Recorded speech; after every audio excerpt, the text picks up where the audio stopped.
Hey guys, so today I've got a pretty cool rock that I'm super excited to work on today.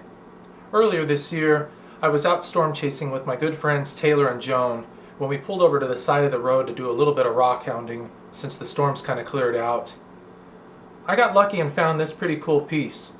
It's got quite a bit of chalcedony growing on it, and I decided to cut it open. I was expecting to be a really neat geode. It wasn't quite what I was expecting, but it has some really neat patterns on the inside of it. And you can see some of the chalcedony streaks through the inside of it. This is a really beautiful looking piece and I can't wait to get polishing on it. So yeah, this is going to be a really fun project for me to work on today. This is such a beautiful rock. It's a nice, lovely piece.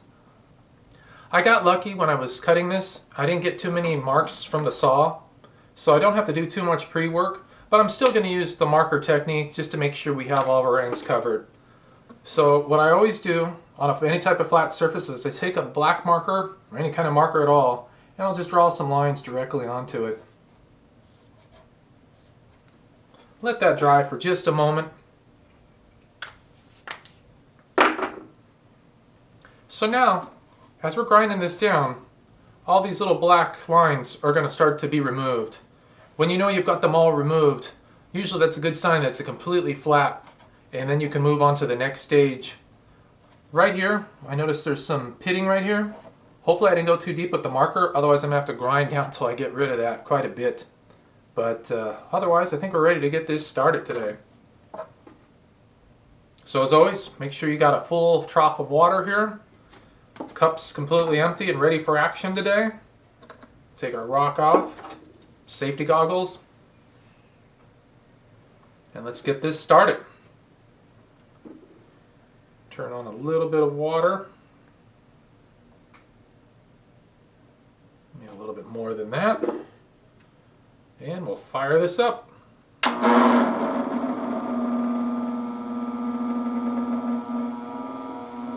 I usually go between a 2 and a 3 on this setting. You don't need anything too crazy for this particular step. It generates a lot of heat, so it's important to have a lot of water going on this as well. And as always, this does get a little bit noisy.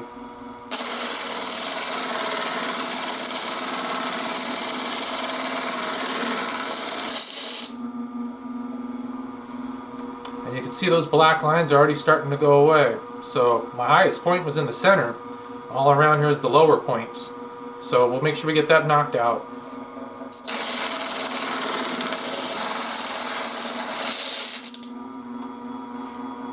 Alright, perfect. So we managed to buff out all the black marker lines. This thing should be pretty flat now.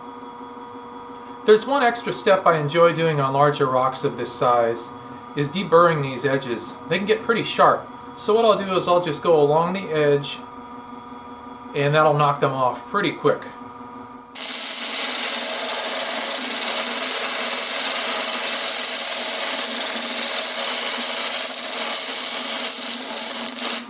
You don't want to go too crazy on that step, but you can see kind of how it's beveled out around now, and it's not so sharp.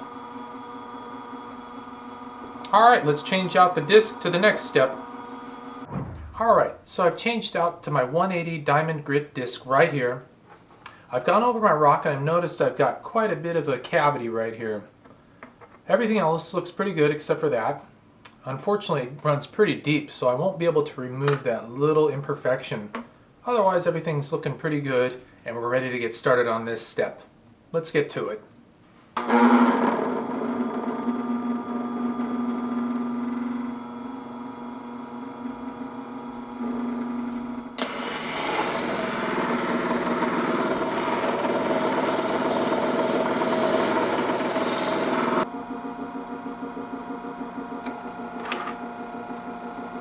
This area right in here looks like it's being a little bit stubborn. I've got some streaking, so I'm going to have to spend a little bit of extra time to buff that out.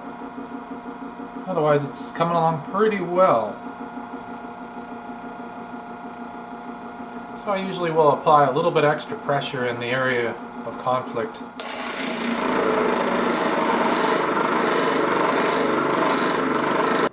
Alright, and there we go. We're done with this step. We're ready to move on to the brown pad here in just a moment. This is really turning out to be a really nice rock. I just love how this chalcedony runs through it just like a river. We've got all these neat little nodules in here too. Really beautiful. I can't wait to see this when it's complete.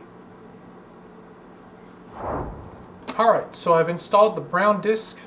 I've still got water in my reservoir. The drain cup here is getting a little bit full. I got to keep an eye on that. This brown step, we're going to spend a little bit of extra time on it. This is going to really start to reveal any type of imperfection that's left in the rock. So sometimes when I'm working on these bigger rocks, I may have to bounce from the 180 back to the brown and so forth, back and forth, till I get things just right. So we'll see how this goes on this step, and we may have to backtrack. If not, we'll be able to progress further into the process. So let's get started on this step.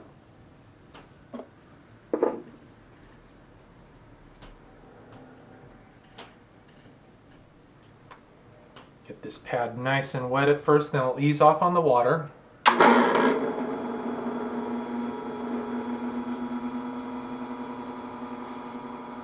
It's pretty good and wet. Nice and coming out. I've got my water going. There we go.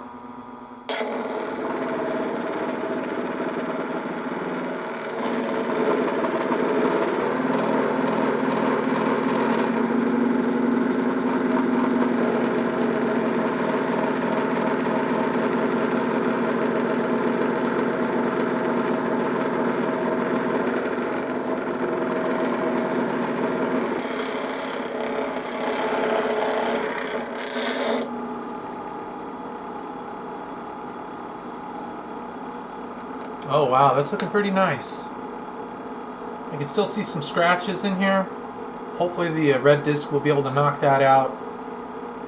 I may have to stay longer on this brown disc though. Yeah, it's getting some nice shine to it already. Alright, so I'm going to switch out discs and see what happens with the red one.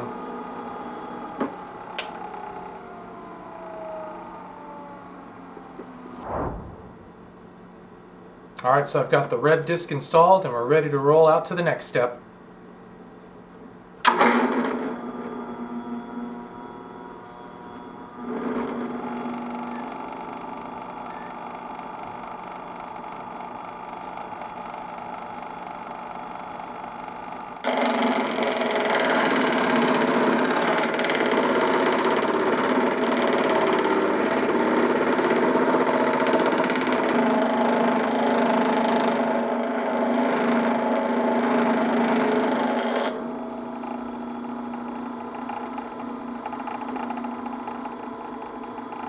Alright, wow, look at that. This is looking really nice. We've knocked out pretty much all the little minor scratches in here. And I think we're ready for the next step. So I'm going to install the blue disc now.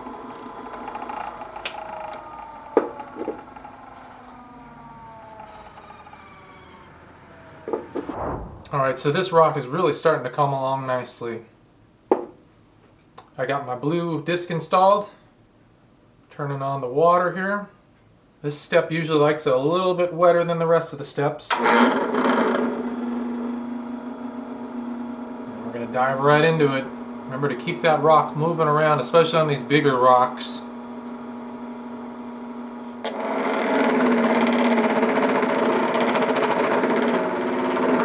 And you also want to try and add even pressure around the whole stone as you're moving it around.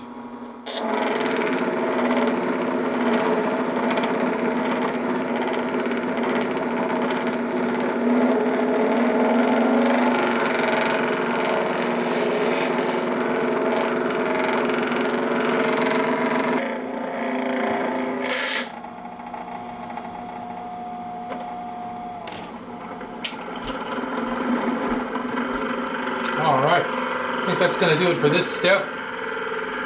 We're ready to move on to the final buffing stage. Alright, so let's just apply a little bit more water to this pad. We don't want it to be soaking wet, but just damp enough. And we're going to apply very light pressure to this pad with the rock.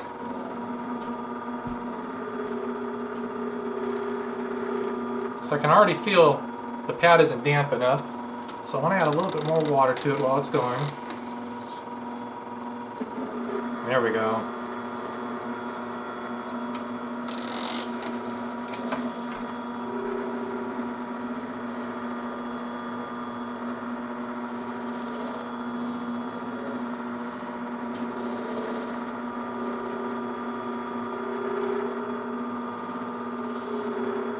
You'll feel it start to grip the pad, this rock, as the pad becomes dry.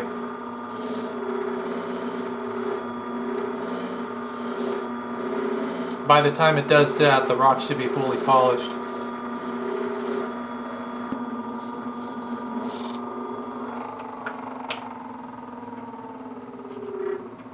Alright, and that should do it. Wow. I love that. That is nice. Look at that neat chalcedony. That is so neat. Alright, so I just need to take some pictures to show this rock off. What a beautiful piece. Alright guys, so there you go. That's how I go about polishing up a larger rock on a flat surface. This was a really beautiful piece. I'm really happy with how it turned out. Alright, so if you learned something from this today, please hit that like button. It really helps out the channel, guys. And don't forget to subscribe. Thank you so much for watching.